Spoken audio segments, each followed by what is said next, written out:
si moi je prétends que je suis dans mon cœur de réacteur et que je dis l'autre il y est pas, mais j'y suis pas dans mon cœur de réacteur.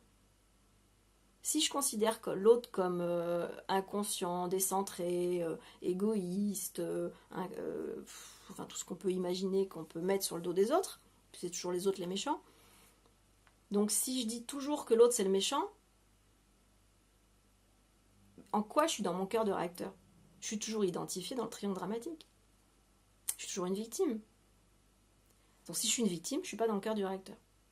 Donc ne plus être une victime et être dans le cœur du réacteur, c'est la même chose. C'est-à-dire à partir du moment où je vois qu'il y a ce jeu du triangle dramatique, si je le vois, j'y suis plus. L'observer, c'est en sortir. Et si je l'observe, donc j'en sors, automatiquement je vais dans mon cœur. Atomique. Et non pas animique. Mais j'emmène le cœur animique. C'est-à-dire que si j'emmène pas le cœur animique et que je me clive complètement de ce qui est la matière et toutes les émotions et tout ça, si je me coupe de mes émotions, je vais rien résoudre du tout, je vais pas pouvoir parler avec les autres, je vais juste aller m'installer en forêt et puis voir personne. Il n'y a que ça à faire si vous voulez être dans un cœur de réacteur illusoire et fantasmé.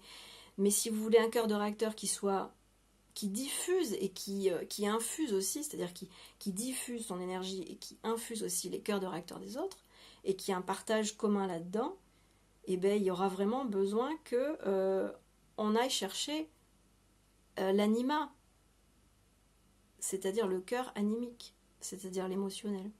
On ne pourra pas en faire le clivage, l'économie, le rejet, etc., etc. Et tout ça, c'est l'astral.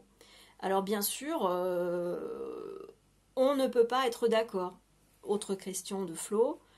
Comment est-ce qu'on peut gérer la rancune? Pourtant, elle est utile, etc. Oui, la rancune est utile, mais elle est utile dans le sens où on dit non à l'opposition, où on dit non à la domination, où on dit non à la manipulation. Oui, là, c'est utile. Développer une rancune, une colère, une haine froide. Mais si c'est une haine subjective ou une rancune subjective, ça va être un truc qui va être contre-productif parce que bon, ça servira à quelque chose. Mais en tout cas, ça va nous faire chauffer. Les nerfs, ils vont chauffer, quoi. On va péter des câbles, on va s'énerver après la personne, ça sera le méchant, nous, on sera le pauvre Calimero, et puis on va chauffer, on va chauffer, on va chauffer. Mais jusqu'à temps qu'on en ait marre, quoi. Parce que ça, c'est de la souffrance. Et puis à un moment donné, on arrive au bout du bout. On arrive au bout du bout, puis la souffrance, un jour, il y en aura le cul, quoi. Donc, faut passer à autre chose. Faut juste, hop, passer à autre chose. Voilà. Non pas passer à autre chose dans le sens où on ne s'occupe plus des problèmes conflictuels qui sont à régler parce qu'ils sont là, il faut quand même s'en occuper. C'est des choses concrètes, hein, donc on n'a pas à les foutre à la poubelle.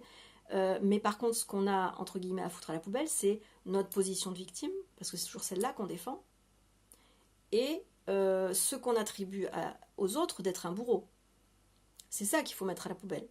C'est-à-dire arrêter de dire l'autre est méchant et moi je suis gentil. Moi je suis nickel, je suis propre partout, je me nettoie et tout. Non, non, non, pas forcément. Parce que si, ok, je peux me nettoyer, je peux prendre des douches, mais par contre, si je continue à dire que l'autre il est sale, en quoi je suis propre, moi? En quoi je suis propre? Ok, l'autre il a encore de l'inconscience, etc., etc.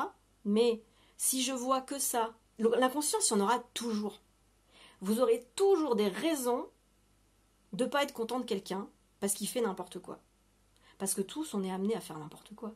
On est tous amenés à être le con d'un autre, on est tous amenés à être l'inconscient d'un autre, on est tous amenés à gonfler quelqu'un d'autre.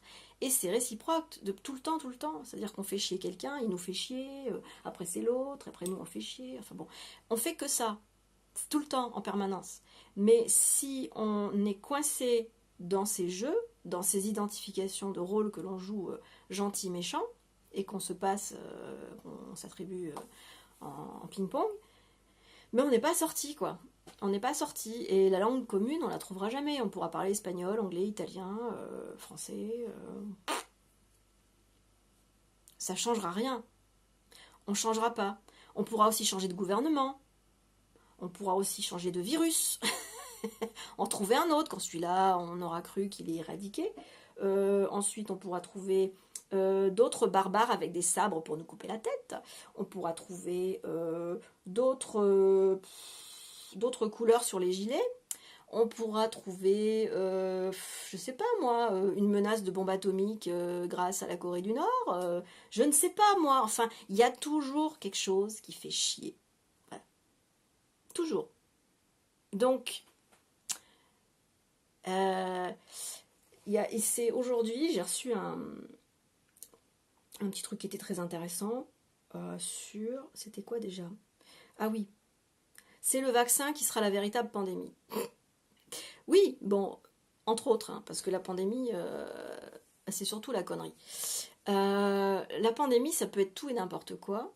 C'est-à-dire à partir du moment où une inconscience se répand, quelle qu'elle soit, quelle que soit sa forme, on est toujours en situation pandémique. Et c'est très, très contagieux. L'inconscience, quelle que soit sa forme, elle est toujours contagieuse. Le plus gros virus, c'est l'inconscience. Voilà.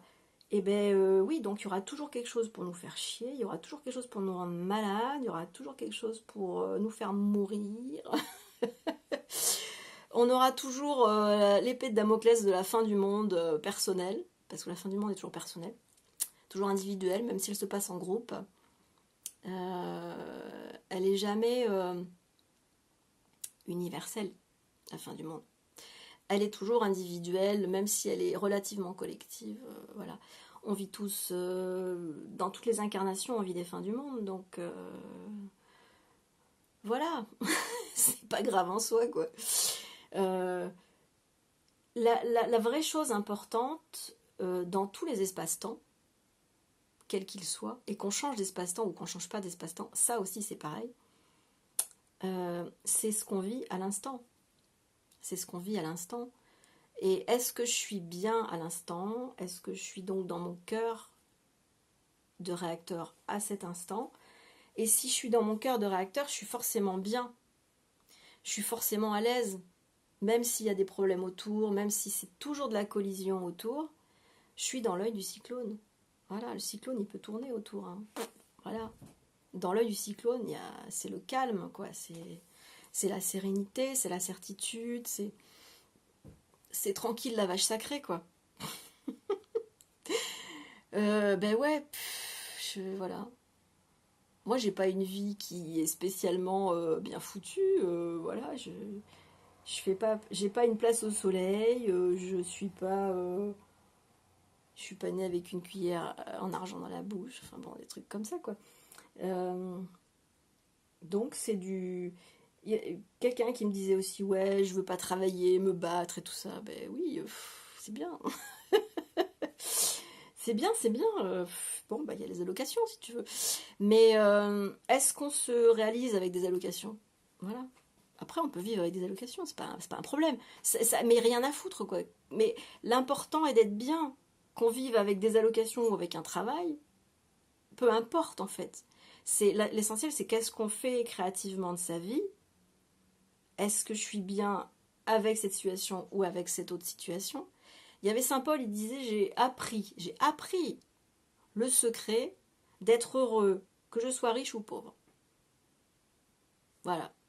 Saint Paul, oui, voilà, c'était quelqu'un, c'était un ponte dans l'administration romaine, parce qu'il avait la double nationalité, sa mère était juive, son père était romain, donc Saint Paul s'appelait Saul de Tarse à l'époque, avant qu'il soit chrétien, et il était dans l'administration romaine, et donc il combattait les chrétiens après la mort de Jésus, et il les tuait, enfin bon, il les emmenait dans les arènes romaines et tout ça, et donc il faisait des arrestations, c'était quelqu'un qui est très redouté, Saint Paul, avant d'être Saint Paul. Et donc, il avait ce qu'on appelle une jeunesse dorée, parce que son père étant romain et donc un dignitaire romain, il était très riche et très respecté. Donc, il avait une place de choix. Même s'il avait épousé une femme juive, ça se passait très bien pour lui. Il a eu une vie de famille assez équilibrée, certainement, et donc ça lui a valu d'avoir un statut et, et d'être bien en étant riche de ça. Certainement riche économiquement, riche socialement parce qu'il avait un statut. Et puis après, il est arrivé ce qui est arrivé. Et donc, il est passé dans le camp opposé, donc des chrétiens. Et il est à son tour, il est devenu persécuté par les Romains. Et toutes les péripéties de Saint Paul sont vraiment... vous avez une vidéo sur la vie de Saint Paul qui est en 2 parties sur YouTube. Moi, j'adore ce film, je l'ai vu plusieurs fois. Je suis une fan de Saint-Paul, de toute façon. Et parce que c'était un mec qui était en fait très scientifique et qui avait compris beaucoup de choses sur l'âme et l'esprit et sur l'énergie. Et donc, j'ai toujours été très très fan de ce mec-là par rapport à ça, à son intelligence intellectuelle. Parce qu'à l'époque où je m'intéressais qu'à l'intellect, je m'intéressais surtout aux intellectuels et Saint-Paul était un intellectuel. Donc, donc voilà, il a eu une vie après qui a été très très mouvementée, donc beaucoup d'opposition, des moments même proches de la mort, et en tout cas dans beaucoup de pauvreté. Et il a pu arriver à cette conclusion. J'ai appris le secret d'être heureux dans la richesse comme dans la pauvreté. Ben voilà quoi, on est, euh, on est peut-être amené à développer ça aussi, ce secret, à l'apprendre et à le cultiver, et à le faire grandir en soi. Et puis se préparer peut-être à affronter des difficultés plus grandes, ou pas, mais peu importe. Être bien quoi qu'il arrive. Voilà. Qu'il y ait de la collision dans le disque subatomique ou qu'il n'y ait pas de collision dans le disque subatomique. Parce que ce n'était pas toujours des collisions abominables dans le disque subatomique. On peut aussi avoir des vies pépères. Mais après, les vies pépères, elles ne sont pas forcément aussi instructives que les vies mouvementées. Moi, je suis assez contente en fait d'avoir une vie mais très très mouvementée. C'est-à-dire un collisionneur à particules très très intense. Voilà. J'ai été cernée, moi. Je suis très cerne, donc j'ai aussi des fois beaucoup de cernes. Donc le CERN en Suisse, ça m'a toujours beaucoup inspiré et toutes ces histoires autour de l'atome, ça fait un bon moment que ça dure en ce qui me concerne et que j'aime beaucoup visiter tout ça et que la vie s'éclaire de plus en plus, justement en comprenant les mécanismes de l'atome. Voilà. Et l'atome, c'est aussi rentrer à la maison. Atome.